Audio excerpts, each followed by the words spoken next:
Hello দর্শক, অনেকেই ভাবছেন যে আমরা যে ওয়ালেটে ব্যালেন্সটা পেয়েছি কালকে 3000 টোকেন, তো টোকেনটা দেখতে পাচ্ছি না। তাদের জন্য আজকের এই ভিডিওটি। আপনি প্রথমত বাইন্যান্সে ক্লিক করবেন। বাইন্যান্সে ক্লিক করার পর আপনি যদি বাইন্যান্সে উইথড্র নিয়ে থাকেন আর ট্রাস্ট ওয়ালেটে বা মেটামাক্স যেখানে উইথড্র নিয়েছেন, আমি জাস্ট বাইন্যান্সে দেখাচ্ছি। তো বাইন্যান্সে যদি আপনি উইথড্র নিয়ে থাকেন তো অ্যাসেস্ট অপশানে ক্লিক করবেন এবং উপরে দেখতে পাচ্ছেন, একদম উপরে দেখবেন এই জায়গাটায় লেখা আছে এক্সচেঞ্জ এবং ওয়ালেট। ঠিক আছে, এই ওয়ালেট অপশানে আপনি ক্লিক করবেন। ঠিক আছে, এই ওয়ালেট অপশানে ক্লিক করবেন। তাহলে ওয়ালেট অপশানে ক্লিক করলে বাইন্যান্স ওয়ালেট নামে অপশানটা দেখতে পাচ্ছেন।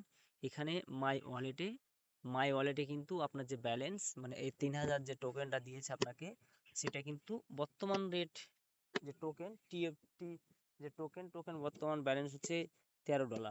ঠিক আছে, 13.02 এটা হচ্ছে রেট বাইন্যান্সে। তো এইভাবে আপনি দেখে নিতে পারবেন। আর এটাকে কীভাবে মেন ওয়ালেটে নিয়ে যাবেন সেটা আপনাদেরকে দেখাচ্ছি নেক্সট ভিডিওতে।